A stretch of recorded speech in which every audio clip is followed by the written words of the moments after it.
नमस्कार दोस्तों, engineers education channel में आप सभी का स्वागत है। तो बाल दोस्तों, आज हम कक्षा 6 का विषय हिंदी का पाठ 3 समझदार नहीं पढ़ेंगे। तो बाल दोस्तों, इस कहानी में व्यक्ति को किसी भी परिस्थिति में भलाई करने का अपना स्वभाव नहीं छोड़ना चाहिए, यह बात प्रस्तुत की गई है। हमारे समाज में कुछ लोगों का स्वभाव बुरा हो सकता है, लेकिन हमें अपना अच्छा स्वभाव नहीं छोड़ना चाहिए। यह इस कहानी की सीख है। तो आइए देखते हैं कहानी को। तो नन्ही बतख तट पर आई तो उसने देखा कि एक बिच्छू दलदल में फंसा है। तो नानकड़ी बतख તટલે કિનારા ઉપર આવી તેને જોયું કે એક જે વીંછી હતો એ કાદવમાં ફસાઈ ગયો હતો. દલદલ એટલે કાદવ. તો बिच्छू હોય વીંછી હોય એનો સ્વભાવ શું હોય છે બાળ દોસ્તો? કરડવાનું. બરાબર. તો આગળ જોઈએ. बिच्छूની નાની સે પ્રાર્થના की तो दलदलમાં ફસાઈ ગયો તો કાદવમાં તો बिच्छूએ નાની જે હતી બતક એને પ્રાર્થના કરી, बहन मुझे बचा लो, મને बचावी ले बहन. नन्ही को उस पर दया आ गई. नन्ही ने तेना ऊपर दया આવી ગઈ. उसने बिच्छू को दलदल से उठाकर सूखे स्थान पर रख दिया. તો દયા આવી તો નન્હીએ શું કર્યું? જે બતક હતું એ નાની હતી એટલે બચ્ચું હતું એટલે નન્હી કહી છે અહીંયા. તેને ઉઠાવી અને बिच्छूને વીંછીને સૂકા સ્થાન ઉપર રાખી દીધો. बिच्छू को शैतानी सूझी. तो જે વીંછી હતો એ તો सूने शैतानी सूझी तो उसने नन्ही को डंक मार दिया. तो तेने नन्ही ने डंक मार्यो. नन्ही पीड़ा से तड़प हुई. तो नन्ही ने बहु जो दुखी एम पीड़ा थी एम. उसने बिच्छू से पूछा. त्याने बिच्छू ने कहा, क्यों भाई, तुमने मुझे डंक क्यों मारा? त्याने वींछी ने पूछ्યું कि भाई તે મને ડંક કેમ માર્યો? बिच्छू लापरवाही से बोला. बिच्छू વીંછીએ તો એ લાપરવાહીથી કહી દીધું, क्या करूँ, डंक मारना मेरा स्वभाव है, હું શું કરું, डंक मारो ये तो મારો स्वभाव છે. नन्ही बोली, तुम ये गंदी आदत छोड़ दो, नहीं तो कोई मुसीबत में तुम्हारी रक्षा नहीं करेगा. તો આ સારી બાબત ન કહેવાય. કોઈક આપણને મદદ કરે ને બદલામાં આપણે એનો આભાર ન માનીએ અને આ રીતે ખોટું કરીએ તો એ સારી બાબત ના કહેવાય ને એ ગંદી આદત કહેવાય. તો તું તારી આ આદત છોડી દે, નહીં તો તું જ્યારે તકલીફમાં હોઈશ ત્યારે તારી કોઈ મદદ કરશે નહીં, તારી કોઈ રક્ષા કરશે નહીં.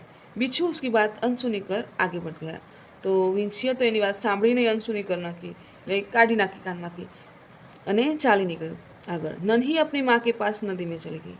माँ ने पूछा, नन्ही बेटी तुम कहाँ रह गई थी?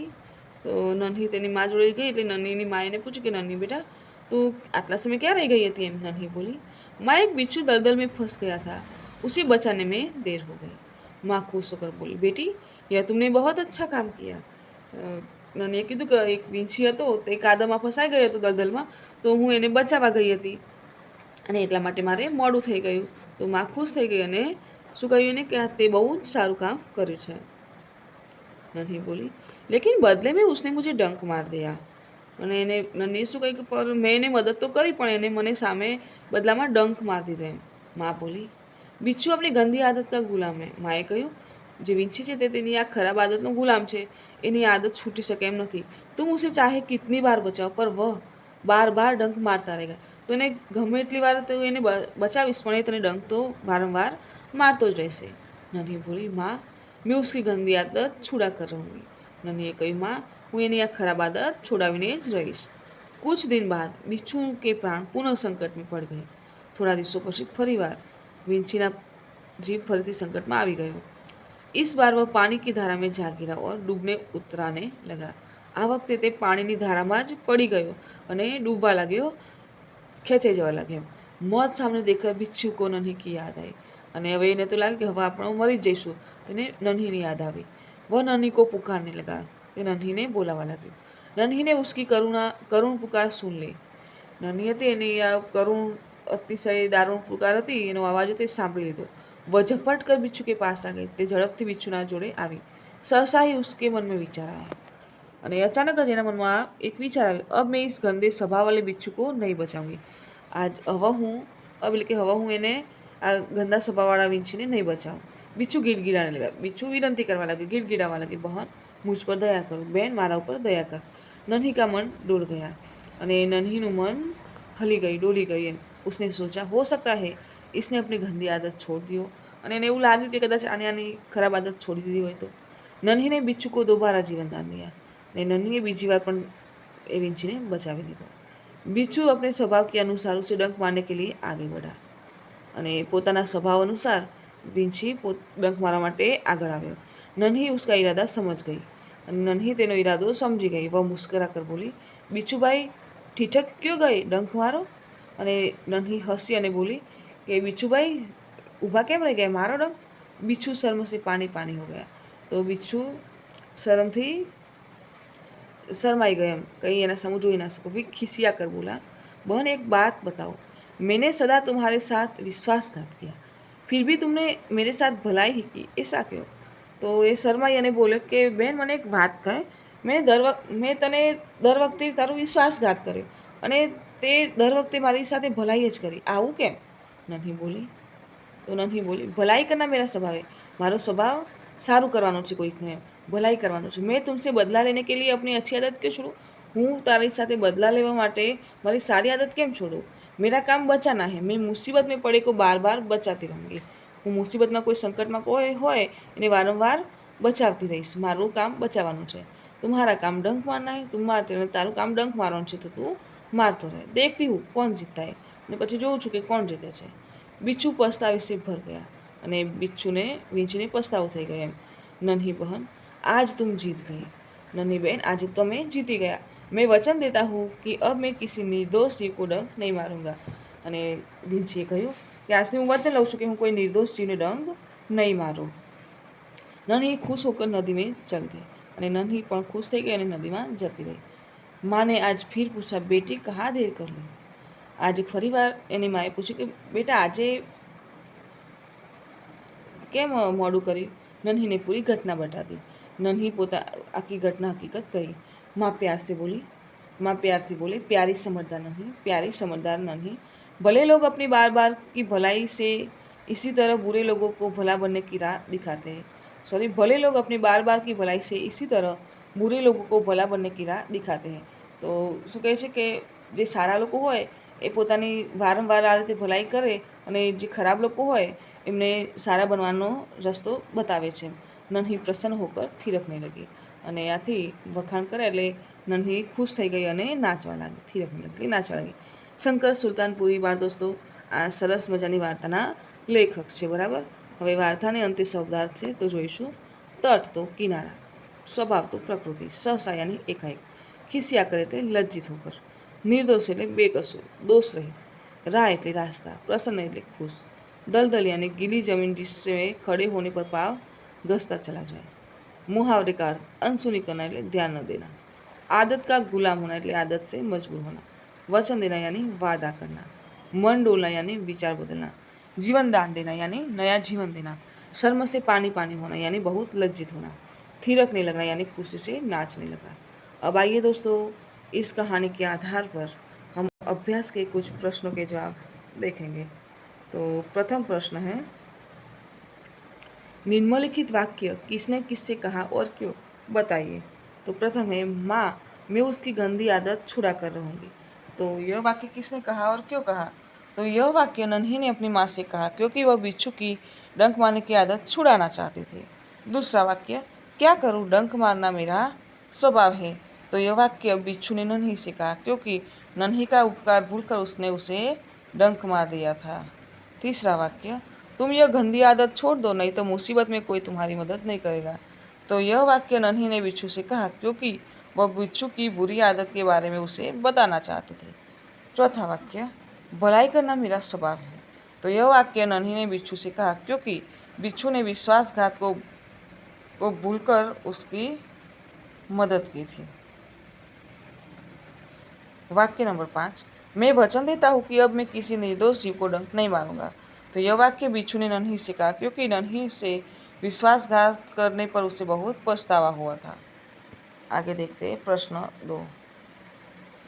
यदि तुम नन्ही की जगह होते तो बिच्छू के साथ कैसा बर्ताव करते, सोचकर बताइए. तो यदि मैं नन्ही की जगह होता तो मैं भी बिच्छू के साथ नन्ही की तरह ही अच्छा बर्ताव करता. बिच्छू अपनी गंदी आदत का गुलाम था. नन्ही ने उसके साथ भलाई की, फिर भी बिच्छू ने उसे डंक मारा. डंक मारना बिच्छू का स्वभाव था. नन्ही का स्वभाव बुरे के साथ भी भलाई करना था और वह बिच्छू की इस गंदी आदत को भी छुड़ाना चाहती थी. अंत में नन्ही को बिच्छू की गंदी आदत छुड़ाने में सफलता मिली. अब दोस्तों आइए हम स्वाध्याय के प्रश्न के उत्तर देखेंगे. तो है एक, निम्नलिखित प्रश्नों के उत्तर लिखिए. प्रथम प्रश्न है, नन्ही कौन थी. तो नन्ही एक बतख थी। दूसरा प्रश्न, बिच्छू कहाँ फंस गया था? तो बिच्छू दलदल में फंस गया था। प्रश्न 3, बिच्छू को क्यों पछतावा हुआ?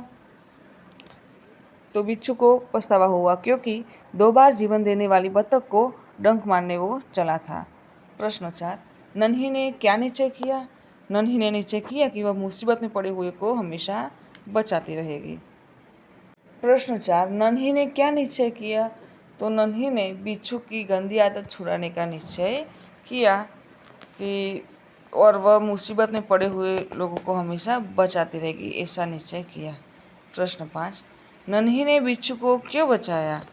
तो बिच्छू दलदल में फंस गया था। उसने नन्ही से कहा, बहन मुझे बचा लो। नन्ही को उस पर दया आ गई, इसलिए नन्ही ने बिच्छू को बचाया। प्रश्न 6, बिच्छू के स्वभाव के बारे में माँ ने नन्ही से क्या कहा?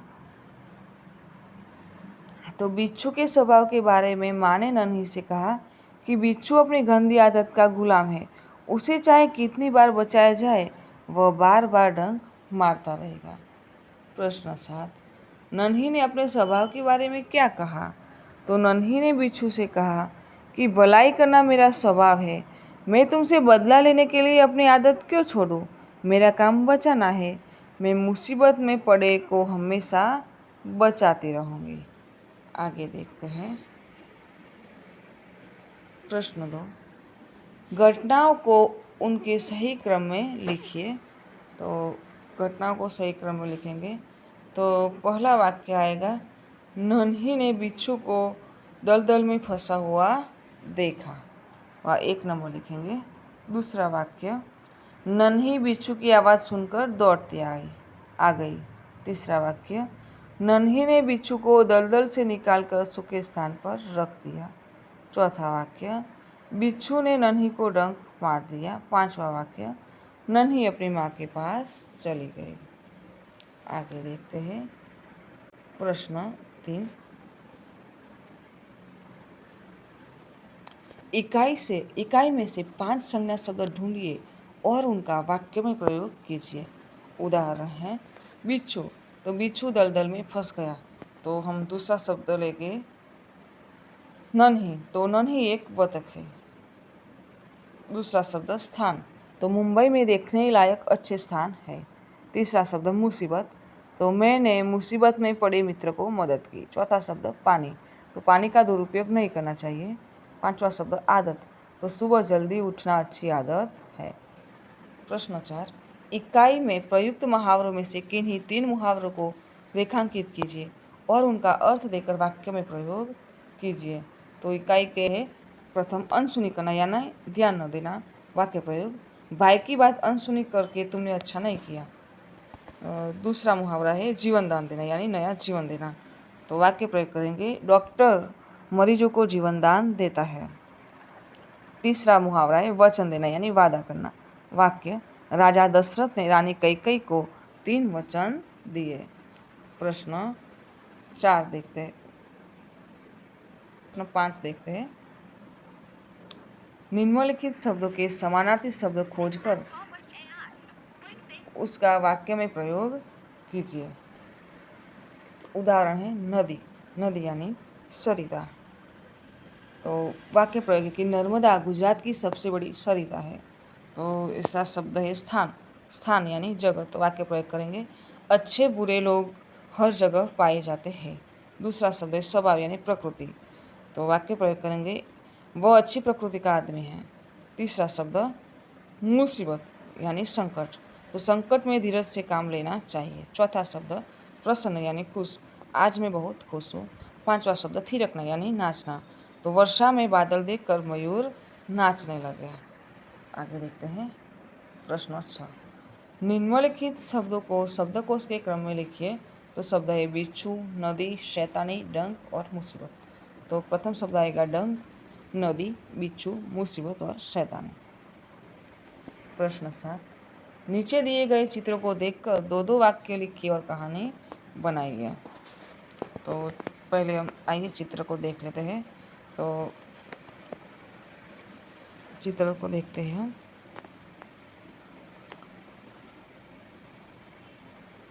प्रथम चित्र देख के हम वाक्य बनाएंगे। एक नदी थी, उसके किनारे एक पेड़ था। पेड़ पर एक कबूतर रहता था। पेड़ के नीचे एक चींटी रहती थी। दूसरा चित्र देखकर वाक्य बनाएंगे। एक दिन कबूतर ने चींटी को नदी के पानी में डूबते देखा। उसने जल्दी एक पत्ता तोड़कर चींटी के पास फेंका। चींटी पानी से पत्ते पर आ गई। कबूतर ने नदी से पत्ता बाहर निकाल दिया। चींटी की जान बच गई। उसने कबूतर का धन्यवाद किया। तीसरा चित्र। एक दिन कबूतर पेड़ की डाल पर बैठा था। एक शिकारी ने देखा और बंदूक से निशाना लगाया। चींटी ने यह देखा। चौथा चित्र। उसने झाँककर शिकारी के पाँव में काटा। शिकारी दर्द से चिल्लाया। उसकी आवाज़ सुनकर कबूतर उड़ गया। चींटी ने कबूतर की जान बचाई। कबूतर ने उसका आभार माना। आगे देखते हैं। प्रश्न 8। नीचे दिए गए चित्र को देखकर बताइए कि इसके बाद क्या क्या हुआ होगा। तो हम चित्र देखते हैं। तो दो गाड़ियाँ टकरा गई, एक्सीडेंट हुआ है और उसमें जो कोई एक व्यक्ति का मोटरसाइकिल वाला है वो गाड़ी के नीचे आ गया है और गाड़ी में आग लगी हुई है। दोनों गाड़ियों के बीच आग लगी हुई दिखाई दे रही है और उसके पीछे एम्बुलेंस है और एम्बुलेंस के बाजू में 3 लोग हैं। वो स्ट्रेचर लेकर आते हैं और जो मरीज है उसको ले आते हैं ऐसा लगता है। तो हम लिखेंगे। तो आइए हम चित्र के वर्णन पर लिखेंगे कि इस घटना के बाद क्या हुआ होगा। तो इस चित्र में 2 कारों और एक मोटरसाइकिल में हुई टक्कर दिखाई दी गई है। पास ही सड़क पर एम्बुलेंस खड़ी है। दुर्घटना में घायल लोगों को एम्बुलेंस द्वारा अस्पताल पहुंचाया होगा।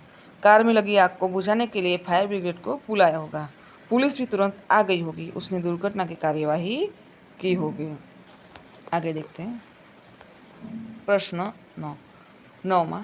निम्नलिखित वाक्यों में उचित विराम चिन्ह का प्रयोग करके वाक्य फिर से लिखिए। तो प्रथम वाक्य है, बिच्छू बोला नन्ही बहन आज तुम जीत गई। तो बिच्छू बोला के बाद अवतरण चिन्ह आएंगे कि नन्ही बहन आज तुम जीत गई, फिर पूर्ण विराम। दूसरा वाक्य, क्यों भाई तुमने मुझे डंक क्यों मारा। तो अवतरण चिन्ह आएगा वाक्य के आगे और पीछे और प्रश्न चिन्ह। तीसरा वाक्य, बिच्छू भैया ठिठक क्यों गई, डंक मारो। तो पहले डबल अवतरण चिन्ह बिच्छू भाई, उसके बाद अल्प विराम ठिठक क्यों गई, फिर प्रश्नार्थ चिन्ह डंक मारो, फिर पूर्ण विराम और अवतरण चिन्ह। चौथा वाक्य, भलाई करना मेरा स्वभाव है। तो वाक्य के आजू बाजू अवतरण चिन्ह, फिर पूर्ण विराम। पांचवा शब्द। अब पांचवा वाक्य, बहन मुझे बचा लो। तो दोनों के बीच अवतरण चिन्ह और पूर्ण विराम। प्रश्न 10 देखते हैं। निम्नलिखित परिच्छेद को पढ़कर उसके नीचे दिए गए प्रश्नों के उत्तर लिखिए। तो परिच्छेद पढ़ते हैं। देवताओं का अभिवादन स्वीकार करने के पश्चात ब्रह्मा जी ने उनसे कुशल मंगल पूछा। उस पर इंद्र बोले, पितामह हम वृतासुर से त्रस्त हैं। अपनी प्राण रक्षा करना हमारे लिए कठिन हो रहा है। असुर न केवल हमसे अधिक बलवान है अपितु चतुर भी अधिक है। हम एक शस्त्र बनाते हैं तो वे 4 बना लेते हैं। हम उनसे पार नहीं पा सकते। कृपा कर वृतासुर के विनाश का कोई उपाय बताइए। तो इस परिच्छेद के आधार पर प्रश्न है कि असुरों के बारे में इंद्र ने क्या कहा। तो इंद्र ने कहा कि हम वृतासुर से भयभीत है। असुर बलवान तो है ही अपितु चतुर भी अधिक है। हम एक शस्त्र बनाते हैं तो वे 4 बना लेते हैं। प्रश्न 2, देवता ब्रह्मा जी के पास क्यों गए। तो देवता ब्रह्मा जी के पास वृतासुर के विनाश का उपाय पूछने के लिए गए।